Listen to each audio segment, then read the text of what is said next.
आप तमामी हाज़रीन नाजरीन व सामीन का खैर मकदम है आपके अपने ही YouTube channel A to Z info पर। दोस्तों आज हम डिस्कस करेंगे सीटेट उर्दू लैंग्वेज पेडागोजी, कह सकते हैं सीटेट उर्दू ज़बान तरीक़े तदरीस। और ये तरीक़े तदरीस का आज जो सबक नंबर है वो सबक नंबर 16 है। इससे पहले हम 15 कर चुके हैं, अगर आप नहीं देखे हैं तो उन 15 को देख लीजिए। सारे जितने भी चैप्टर्स हैं, जितने भी वीडियोस बनाए गए हैं, सब 100% आपके सिलेबस को टच करते हुए मैंने बनाए हैं। वही बात मैं आपको पढ़ाता हूँ, मुख्तसर करके लाता हूँ जो आपके एग्ज़ाम से रिलेटेड है, जो जिस पैटर्न पे या जिस कॉन्सेप्ट पे क्वेश्चंस बन चुके हैं वो सारी चीज़ें मैं आपके बीच लेके आता हूँ। इसी वजह से मुझे थोड़ा वक्त लगता है बनाने में, मैं डायरेक्ट उठा के नहीं लाता हूँ, चीज़ों को मैं छाट के लाता हूँ आपके लिए क्या यूज़फुल है। तो ये कुछ मेरे बारे में बेसिक डिटेल्स है। और ये आप अगर मेंबरशिप ले रहे हैं सीटेट उर्दू लैंग्वेज का तो आपको बिल्कुल सीटेट उर्दू लैंग्वेज का सारा मटेरियल A to Z आपको मिलता रहेगा, इंक्लूडिंग गाइड। तो ये चीज़ें हो गई बेसिक। अब चलते हैं, पहली बार चैनल पे आप आए हैं तो चैनल को ज़रूर सब्सक्राइब कर लें ताकि जो भी वीडियो बनाया जाए उसका नोटिफिकेशन आप तक आसानी से पहुंचे और आपकी तैयारी अच्छी हो सके। डिस्क्रिप्शन बॉक्स में टेलीग्राम का लिंक है, वहां पे आप ज्वाइन कर लीजिए। वहां पे भी मैंने कुछ PDF शेयर कर दिए हैं पहले, और इन फ्यूचर भी कुछ PDF शेयर किया जाएगा तो आपको आसानी से मिल जाएगा। और ये PDF उन लोगों को मिलेगा जो मेंबरशिप ले चुके हैं, उनको PDF और वीडियो का लिंक दोनों मिल जाएगा। तो चलिए स्टार्ट करते हैं। पहला जो हमारा आज यहाँ से डिस्कशन पॉइंट है वो इवेल्युएशन है, मूल्यांकन। क्या है? मूल्यांकन के बारे में आज हम जानेंगे कि मूल्यांकन में जो उर्दू के हवाले से मूल्यांकन करते हैं, तायुन अंदाज़े कदर या इवेल्युएशन करते हैं, उसमें किन किन बातों को ध्यान में रखा जाता है। सबसे पहले मूल्यांकन की बात जहाँ कहीं आती है तो ब्लूम टैक्सोनॉमी का नाम आपके दिमाग में आ जाता है कि ब्लूम टैक्सोनॉमी के बारे में जानना ज़रूरी है, क्योंकि पूरी लर्निंग, पूरा इक्तिसाब, पूरा आमोजिश, पूरा सीखना, पूरा कह सकते हैं कि इफ़ेक्टिव तरीके से जो एजुकेशन सिस्टम है वो कहीं ना कहीं ब्लूम टैक्सोनॉमी के इस बताए हुए थ्योरी पे ही चलता है। ब्लूम टैक्सोनॉमी के दिए हुए ये 3 कॉन्सेप्ट पे ही चलते हैं। और वो तीनों कॉन्सेप्ट क्या है इनके बारे में समझेंगे। ये कब आया, क्या था पहले, फिर तब्दील होके क्या आया। यहाँ से सवाल बहुत इंपॉर्टेंट बनता है कि कब आया और क्या थे पहले, फिर बाद में इसको कब तब्दील किया गया। इनके बारे में समझते हैं। पहले देख लेते हैं कि इन तीनों का तर्जमा क्या होता है। ये ज़रूर आप अंग्रेज़ी और उर्दू में इसका तर्जमा याद कर लीजिए, क्योंकि या तो अंग्रेज़ी या उर्दू में, ज़्यादातर ये आपको उर्दू ही में देखने को मिलेंगे। पहला जो पॉइंट है आपको यहाँ पे वक़ूफ़ी आमोजिश, जिसको कॉग्निटिव लर्निंग बोलते हैं। वक़ूफ़ी आमोजिश, कॉग्निटिव लर्निंग। दूसरा जो है जज्बाती आमोजिश, जिसको अफेक्टिव लर्निंग बोलते हैं। और तीसरा और लास्ट होगा ब्लूम टैक्सोनॉमी के जो ऑब्जेक्टिव्स हैं एजुकेशनल, उसमें नफ्सियाती हरकी आमोजिश, मतलब साइकोमोटर लर्निंग। साइकोमोटर लर्निंग, ये 3 हैं ब्लूम टैक्सोनॉमी के एजुकेशनल ऑब्जेक्टिव्स। अब आते हैं इनके बारे में समझते हैं हम। पहला यहाँ पे आपको देखेंगे 1956 में माहिर तालीम ब्लूम और उनके शागिर्दों ने, ठीक है। तो सबसे पहले इसको कब लाया गया था? 1956 में। ये आपके लिए इम्पोर्टेंट हो जाता है कि ये 1956 में ब्लूम साहब और उनके शागिर्दों ने तालीमी मकासद या सीखने के मकासद की दर्जाबंदी, ठीक है, सीखने के मकासद की दर्जाबंदी, उन्होंने सीखने के 3 डोमेन बताए। यानी सीखने के जो मकासद है उसको 3 तरीक़ों से इन्होंने उसको बताया है। और वो तीनों क्या है? पहला वही जो अभी हमने ऊपर देखा। पहला यहाँ उसकी डिफिनेशन थोड़ी सी मुख्तसर में देख लेते हैं। वक़ूफ़ी आमोजिश, ठीक है। वक़ूफ़ी आमोजिश यानी कॉग्निटिव लर्निंग। कॉग्निटिव लर्निंग के अंदर जो बातें बताई गई हैं वो हम देखते हैं। कॉग्निटिव लर्निंग किस्म के तहत मालूमात और जहनी महारतें शामिल हैं। इसके अंदर क्या है? जहनी महारतें शामिल हैं। इसको आसान से मुश्किल की तरतीब याद रखना आपको। आसान से मुश्किल, कहाँ से? आसान से मुश्किल, ठीक है। आसान से मुश्किल आपको याद रखना है कि ये आसान से मुश्किल की तरफ चलता है। ये चीज़ें आपको याद होनी चाहिए। और इसमें इसको 6 दर्जों में तकसीम किया है। यहाँ से क्वेश्चन घुमा घुमा के बनता है, क्योंकि इसको एक बार मॉडिफाई किया गया, इसमें तरमीम भी किया गया था। वो बात आपके लिए ख़ास हो जाती है। जैसे पहला क्या मालूमात है, तफ़हीम है, इतलाक़ है, तज्ज़िया, तरकीब और अंदाज़े कदर। आप यहाँ आते हैं नीचे, अभी हम इसको तरतीब और आपको दिखाएंगे। ये चार्ट बहुत यूज़फुल है आपके लिए, ठीक है। मैंने इसमें बहुत मॉडिफाई करके आपको आसान से आसान करने की कोशिश की है, तो ये बात आप ध्यान रखें। तो यहाँ पे 1956 में जो टाइप्स दी गई थी, 1956 में जो बताया गया था उसके तो ये हैं, ठीक है। फिर इसके बाद 1956 के बाद कॉग्निटिव लर्निंग को मॉडिफाई किया गया था। मॉडिफाई करके इसको क्या बताया गया? इसको जब तरमीम किया गया था तो 2001 में ब्लूम के एक शागिर्द ने इस दर्जा बंदी को कई तरतीब में पेश किया, मतलब दर्जाबंदी को नए तरतीब से कह सकते हैं, इसको नए तरतीब में पेश किया, जैसे याद करना, समझना, लागू करना, तज्जिया करना, अंदाज़ा कदर करना, यह तरकीब या आसानी के लिए आप यहाँ से देखें। ठीक है, ये यहाँ से देखें, मैं यहाँ पे इसको डालना भूल गया, ये 1956 वाला है। वेट, ये 1956 है। इसी वजह से कहता हूँ कि PDF अगर आपको मिल रहा है तो आप वीडियो भी ज़रूर देखें, जो वहाँ पे छूट जाती हैं चीज़ें उसे मैं वीडियो में बता देता हूँ। 1956 है, और ये आपका सॉरी यार, ये 2001 वाला सेशन है। ठीक है, 1956 सेशन का है ये 2001। तो ये मॉडिफाई करके दोनों आपके सामने पेश है, इन्हें आप याद कर लें। डायरेक्ट पूछा जाएगा कि जो कह सकते हैं कि ये कॉग्नेटिव का है, ये कॉग्नेटिव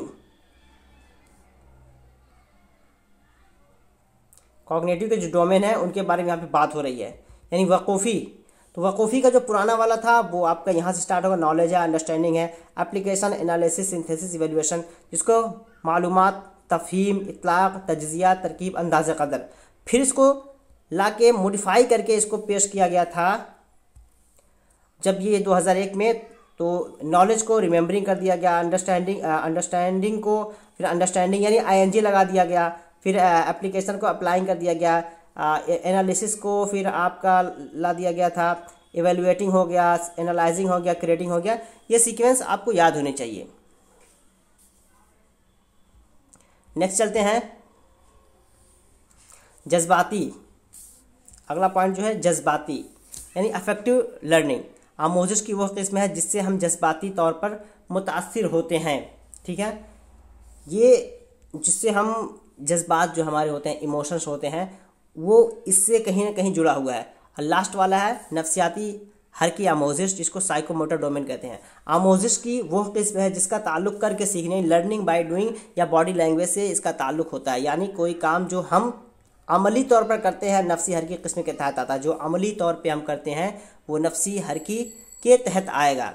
अगला देखते हैं तालीमी मनसूबाबंदी। लेसन प्लान वगैरह से कहीं ना कहीं आपको ये टच करता है, और जो हम अपना लेसन प्लान बनाते हैं वो भी BS ब्लूम से ही BS ब्लूम के जो दर्जाबंदी है उसको दिमाग में रखते हुए ही बनाते हैं।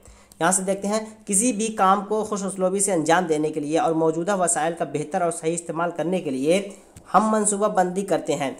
मनसूबाबंदी या प्लानिंग एक ऐसा अमल है जो मुसलसल चलने वाला अमल है और हमारी रोज़मर्रा की ज़िंदगी से भी ताल्लुक़ रखता है। किसी भी काम को शुरू करने से पहले हम एक बार इस बारे में ज़रूर सोचते हैं कि ये काम कैसे, कब, क्यों और किसके ज़रिया होगा। बस यही मनसूबाबंदी की इब्तिदा है। जब हम दर्स व तदरीस के अमल की मनसूबाबंदी करते हैं तो इसे तालीमी मनसूबाबंदी कहते हैं। मनसूबाबंदी न सिर्फ काम को सिमत फराहम करती है बल्कि मुतय्यन वक्त में, ठीक है, मुतय्यन वक्त में ख्वाहिश करदा मकासद के हुसूल के लिए लाजमी तालीमी मनसूबाबंदी करते वक्त हम दर्ज झेल सवालात जवाबात तलाशते हैं। मंसूबा बनाने का मकसद क्या होता है? अगर आसान लफ्ज़ों में समझें, मंसूबा हम तभी बनाते हैं किसी चीज़ का ताकि हम अपने ऑब्जेक्टिव्स को, हमारे जो मकासद हैं, हमारे जो उद्देश्य हैं, उनको आसानी से हम प्राप्त कर सकें, हासिल कर सकें। इसी वजह से हम मंसूबा बनाते हैं, प्लानिंग बनाते हैं। अब यहाँ पे देखते हैं मंसूबा बनाने के लिए किन किन बातों को आप ध्यान में रखेंगे, इसके बाद फिर आप आसानी से कोई सा भी मंसूबा बना सकते हैं। देखिए यहाँ पे देखिए, पहला क्या पढ़ना है, ठीक है। पहले सोचते हैं क्या पढ़ना है, यानी मवाद मजमून का आप इंतखाब करेंगे। कैसे पढ़ाना है अपना, किसे पढ़ाना है, तो लर्नर जो है आमोज़गार है उसका तयन करेंगे। कैसे पढ़ाना है, यहाँ पे किसे नहीं बल्कि कैसे, ठीक है, कैसे पढ़ाना है, तरीक़ा तदरीस का तयन करेंगे। फिर उसके बाद पढ़ाने में मदद के लिए किन किन चीज़ों की दरकार है, कह सकते हैं कि दरसी व आमोज़शी मवाद TLM वगैरह का आप इस्तेमाल करेंगे, तदरीसी मवाद का इस्तेमाल करेंगे। उसके बाद 5 नंबर पे है कैसे जाने कि जो पढ़ाया गया वो बच्चे सीख गए या नहीं। उसके लिए आप इवैल्यूएशन करेंगे, मूल्यांकन करेंगे, असेसमेंट करेंगे, ठीक है। फिर उसके बाद नेक्स्ट पॉइंट जो आएगा या लास्ट पॉइंट कह सकते हैं इफेक्टिव तरीके से पढ़ाने के लिए, वो है आपका अगर ख्वाहिश करदा नताइज ना मिले तो आगे की तैयारी। आपने सब कुछ कर लिया कि आपने बच्चों को जांच लिया, लेकिन आप जो सोच रहे थे कि आपके जो ऑब्जेक्टिव्स है फुलफिल होने चाहिए वो नहीं हुए, तो क्या करेंगे? उसके लिए आप इस्लाही तदरीस, ठीक है, एक होता है इस्लाही तदरीस और एक होता है कह सकते हैं तशखीसी जांच। इस्लाही तदरीस को उपचारात्मक कह सकते हैं, शिक्षण कहेंगे, या फिर आपका होगा डायग्नोस करना, एक तरह का निदानात्मक। तो ये चीज़ें आप अपनाएंगे बच्चों की दिक्कत को समझने के लिए, फिर उसकी सलाह करेंगे, उसमें सुधार पैदा करेंगे। इस तरीके से फिर आप अपना जो मंसूबा अच्छे तरीके से कारगर तरीके से बना करके पढ़ा सकते हैं और कामयाब रहेंगे आप। अब चलते हैं क्वेश्चन आंसर की तरफ। अगर यहाँ तक आप देख लिए हैं इसका मतलब कि आपको वीडियो अच्छा लग रहा है, ज़रूर सब्सक्राइब कर ले, बहुत फ़ायदा होने वाला है आपको सीटेट से रिलेटेड। और भी सब्जेक्ट के बारे में मैं आपको बताऊंगा, आपको सिलेक्टेड कह सकते हैं, सिलेक्टेड आपको सीडीपी के भी क्वेश्चंस मिलेंगे। जो क्वेश्चंस आए हैं मैं आपको बहुत ज़्यादा नहीं दूंगा, वही क्वेश्चंस दूंगा जो रिपीटेड आए हैं, जिस पे कॉन्सेप्ट क्लियरिटी आपको होना चाहिए। वरना किताबें तो बहुत है मार्केट में, हज़ार पेज के, 500 पेज के, लेकिन वो नहीं। मैं ये अभी सर्च कर रहा हूँ कि कितने क्वेश्चंस रिपीटेड हैं, कौन सा क्वेश्चन या किस कॉन्सेप्ट को बार बार रिपीट किया जा रहा है, तो वो सारी चीज़ें मैं कलेक्ट कर रहा हूँ। वो आपको सीडीपी भी मिल जाएगा। और फिर इंग्लिश लैंग्वेज अगर कुछ बच्चे लिए हैं उनकी भी डिमांड आ रही है कि इंग्लिश का भी लाया जाए, तो उसमें भी उसको भी लाने की मैं कोशिश करूँगा। एग्ज़ाम से पहले ये चीज़ें आपको देखने को मिल सकती हैं। तो अभी तो सिर्फ उर्दू पे काम कर रहा हूँ, इसके अलावा और भी लैंग्वेज आपको देखने को मिलेगा। अब बताएं, यहाँ पे उर्दू का तो बिल्कुल 100% आपकी तैयारी यहाँ से हो जाएगी, कहीं जाने की ज़रूरत नहीं है आपको। बस स्टडी मटेरियल और जो वीडियो बनाया दैट्स इनफ, आप उर्दू में अच्छा स्कोर कर पाएंगे। सीसीई में इब्तदाई सतह पर इस पर मैं वीडियो बना चुका हूँ, मुसलसल जामे तय्युन कदर, कंटिन्यूस कॉम्प्रिहेंसिव इवेल्युएशन। सीसीई का फुल फॉर्म आपको याद होना चाहिए, कंटिन्यूस कॉम्प्रिहेंसिव इवेल्युएशन। इसको उर्दू में बोलेंगे मुसलसल जामे तय्युन कदर। उसके बाद FA formative assessment, SA summative assessment. Formative assessment को बोलेंगे तश्कीली जांच, ठीक है, इसको बोलेंगे तश्कीली जांच। उर्दू आप समझते चलें इसकी। और फिर जो आपका ये हो जाएगा समेटिव, इसको बोलेंगे तकमीली जांच, तकमीली जांच। तो यहाँ से अब क्वेश्चन करना स्टार्ट कर देंगे। तो ये तकमीली जांच, इसको समेटिव को बोलेंगे तकमीली जांच।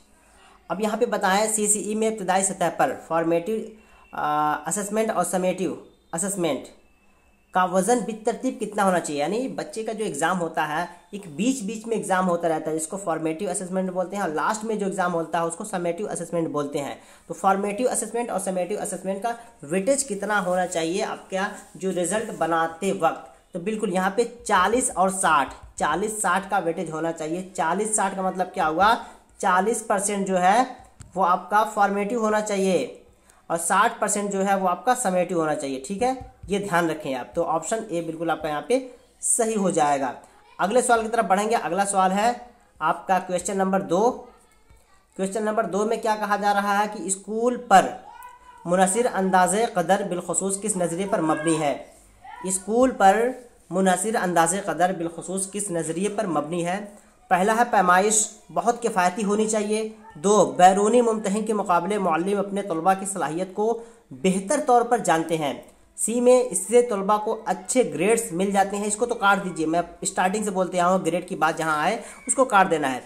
स्कूल बैरूनी इम्तिहान इदारों के मुकाबले ज़्यादा अहल हैं, तो ये इम्तिहान के बारे में बात नहीं करनी है आपको। तो यहाँ पे अगर आप देखेंगे बेस्ट आपको कह सकते हैं निकालना है, बेस्ट निकालना। तो अगर बी आप देखेंगे, बैरूनी मुम्तहिन के मुकाबले मुअल्लिम अपने तलबा के सलाहियत को बेहतर तौर पर जानता है, यानी जो आपके एक्सटर्नल या जो खारजी आपके इम्तिहानात होते हैं, बाहर से जो आके इसातिज़ा आपसे पूछते हैं, 5 मिनट के लिए आपसे रूबरू होते हैं। कितने मिनट के लिए?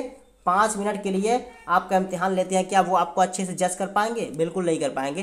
तो जो आपका इंटरनल इसातिज़ा हैं, जो आपके साथ रह रहे हैं, पढ़ा रहे हैं, जितने अच्छे से वो जानेंगे वो आपका बाहर वाला उस्ताद नहीं जान पाएगा। तो ऑप्शन बी आपका बिल्कुल सही हो जाएगा। अगले सवाल की तरफ बढ़ेंगे। अगला सवाल है सवाल नंबर 3।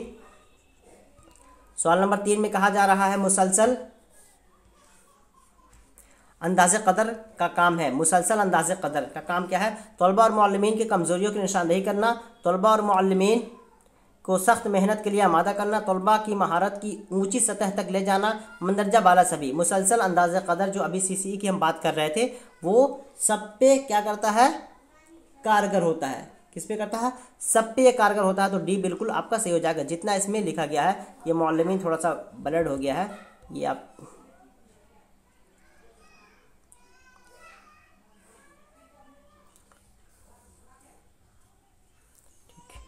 चलिए नेक्स्ट आते हैं 4 नंबर।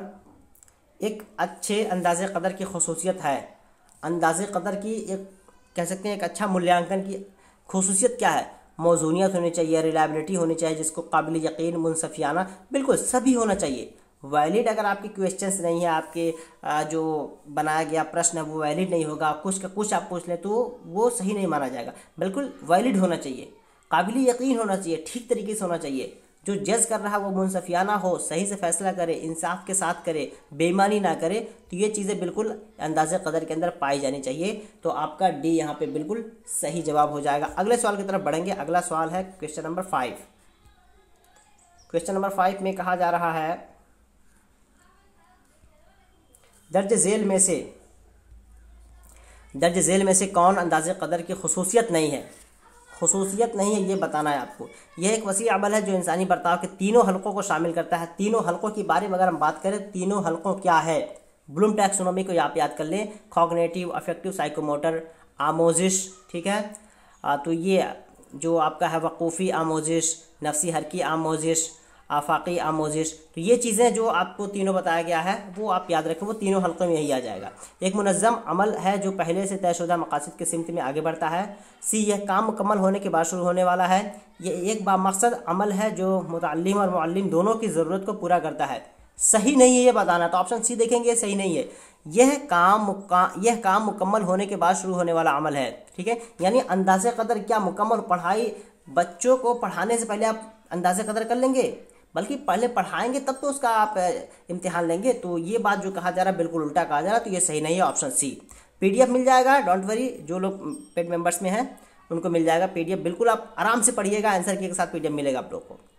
नेक्स्ट क्वेश्चन की तरफ आते हैं, क्वेश्चन नंबर 6। क्वेश्चन नंबर 6 में कहा जा रहा है जो तलबा जमात में सवाल पूछते हैं उन्हें, ठीक है, कुछ बच्चे हैं जमात में सवाल पूछते हैं, क्लास के बाद मौल्लिम से मिलने की सलाह दी जाए, क्लास की गुफ्तगू में शिरकत के लिए आमादा किया जाए, मुसलसल सवालात पूछने के लिए तरगीब दी जाए, आज़ादाना तौर पर जवाबात तलाश करने को कहा जाए। इस सवाल को और घुमा के भी बन सकता है, ठीक है। ये जो तलबा जमात में सवाल नहीं पूछते हैं तो उनके लिए क्या किया जाए, उनके लिए क्या है कि उनको मोटिवेट किया जाए। लेकिन ज़्यादा अगर सवाल पूछते हैं तो इसकी एक वजह यह भी हो सकती है कि जो टीचर ने बता दिया है, क्लास में वो बच्चा ना रहा हो या ध्यान से नहीं सुना हो सकता है कि उस बच्चे ने अगर क्लास अटेंड किया होता और ध्यान से गौर से सुना होता तो उसका जवाब उसको मिल जाता। तो यहाँ पे भी देखेंगे, क्लास की गुफ्तगू में शिरकत के लिए आमादा किया जाए कि वो अटेंड करे क्लासेस, ताकि उसके डाउट ना रह जाए। क्लास अटेंड करने के बाद अगर डाउट है तो फिर पूछे वो। अगले सवाल की तरफ चलेंगे। अगला सवाल है क्वेश्चन नंबर 7। क्वेश्चन नंबर 7 में कहा जा रहा है तलबा से कहा जाता है कि वो कोई ऑडियो मवाद सुनकर खसूसी नुक्ते दर्ज करें, इसको डैश सरगर्मी कहा जाता है। यानी ऑडियो मवाद, ऑडियो मटेरियल सुन के कहा जाता है कि कुछ खास खास बातें नोट कर लीजिए, तो इसे क्या नाम देंगे आप, ताबीरियाती या मालूमात की मुंतकली या पेश क़यासी या याद आवरी। आप भी अगर सोचेंगे तो बहुत सारा ऐसी बातें होती हैं जो वीडियो में नहीं है, ऑडियो में है, और आपको एग्ज़ाम देना है तो आप क्या करेंगे, उस ऑडियो को सुनेंगे, ठीक है। ऑडियो को आप सुनेंगे, सुन करके ख़ास खास बातें जो होंगी उसमें, ख़ास खास बातें उसे आप क्या करेंगे, लिख लेंगे, उसको नोट कर लेंगे। तो ये किस लिए नोट आप करते हैं, नोट इसलिए करते हैं ताकि वो चीज़ें आपको रिवीजन के टाइम पे आसानी से याद रहें, ठीक है। याद आवरी के लिए ये काम किया जाता है। तो बिल्कुल अब वो रट्टाफिकेशन वाला नहीं है, रोट मेमोरी वाली ये बात नहीं है, ठीक है। ये याद रोट मेमोरी के लिए नहीं कि आप सोचें कि याद करना तो नेगेटिव है, वो याद, इस याद में फ़र्क है। पूरी कहानी को, पूरा ऑडियो को आप तो याद नहीं कर पाएंगे ना, लेकिन इशारतन थोड़ा थोड़ा आप इंडिकेट करके लिख लेंगे तो उससे आपको मदद मिलेगी। अगले पॉइंट की तरफ चलेंगे। अगला पॉइंट है सवाल नंबर 8। सवाल नंबर 8 में कहा जा रहा है सुनने की महारतों की जांच के लिए टीचर ने एक सरगर्मी बनाई, उसकी जांच किस बुनियाद पर हो सकती है? देखिए, जो बात कही जाए आंसर वही निकालना है। सुनने की महारत, लिसनिंग स्किल, तो इस पर आपको आंसर करना है। तलबा के जरिए तस्वीर की सूरतगरी, इसमें सुनने की बात नहीं कही जा रही है ना। एक छोटी फिल्म देखकर उस पर तबसरा करना। देखते हैं, ऑडियो रिकॉर्डिंग की बुनियाद पर जदवल साजी मुकम्मल करना, बुलंद आवाज़ से मतन पढ़वा कर जाँच करना। तो क्या होना चाहिए? किसमें ऐसी बात कही गई है जिसमें ऑडियो से रिलेटेड चीज़ें हों? फिल्म देखकर, यहाँ पे तो आपको सुन तो रहे लेकिन साथ साथ देखना भी पाया जा रहा है, तो काट दीजिए। ऑडियो रिकॉर्डिंग में क्या है, ये बिल्कुल आपका सही है, इसलिए कि यहाँ पे देखना नहीं है। जो बात कही गई है, जो एक टीचर सरगर्मी करवा रहा है, एक्टिविटी करा रहा है, वो बिल्कुल इसके अंदर है। अगर लेसन प्लान बनाने के बारे में ऑडियो में बताया गया है तो टीचर बच्चों से कहा जाए कि ये ऑडियो सुनो और फिर उसके बाद इसके बुनियाद पर लेसन प्लान बनाओ, उसके बुनियाद पर शेड्यूल बनाओ, जदवल बनाओ, सारी चीज़ें। बुलंद आवाज़ से मतन पढ़वा कर जाँच करना, ये गलत है। तो ऑप्शन यहाँ पे सी बिल्कुल आपका सही हो जाएगा। आज के लास्ट सेकंड क्वेश्चन की तरफ चलेंगे और लास्ट सेकंड क्वेश्चन है हमारा, तबादले ख्याल का अमल। तबादले ख्याल का अमल बोलने की जांच के दौरान शामिल है। तबादले ख्याल, ठीक है, तबादले ख्याल का मतलब क्या होगा? आप जो जान रहे हैं एक दूसरे से साझा करना, किसी स्कूल या उसके माहौल को गैर रस्मी तौर पर बयान करना, दूसरे के साथ टेलीफोन पर गुफ्तगू करना, दो या ज़्यादा चीज़ों या मकामात वाक़यात के बाहम ताल्लुक़ को जांचने वाले के सामने वाज़ेह करना, मतलब को समझाने के लिए बारी बारी बोलना और दूसरों को मौका फराहम करना। तबादले ख्याल आप कैसे करेंगे? आप कुछ जान रहे हैं, अगला कुछ जान रहा है, तो आप बातचीत जो करेंगे ना वो डायरेक्ट वो आपके लिए यूज़फुल होगा। तो यहाँ पे देखेंगे, दूसरे के साथ टेलीफोन पर गुफ्तगू करना, या दूसरे टेलीफोन अगर हटा दे, दूसरों के साथ गुफ्तगू करने से भी क्या नाम है आपका माना निकल के आ जाएगा, तो बी ही ज़्यादा मुनासिब है। लास्ट क्वेश्चन की तरफ चलेंगे। आज का जो लास्ट क्वेश्चन है वो आपको दिख रहा होगा, उर्दू ज़बान में मुकालमे लिखना ख़ास जांच है। यानी उर्दू ज़बान में मुकालमा लिखना, ये किस तरह की ख़ास जांच है? सही ग्रामर का इस्तेमाल है, गुफ्तगू की महारत है, तख्लीकी महारत है, या लिखने की महारत है? तो क्या होना चाहिए 10 का? ठीक है, उर्दू ज़बान में मुकालमा लिखना, अगर आप मुकालमे लिख रहे हैं, ठीक है, मान लेते कोई आर्टिकल लिख रहे हैं, तो उसके अंदर आपकी जो तख्लीकी सलाहियत होगी वो निखर के आएगी।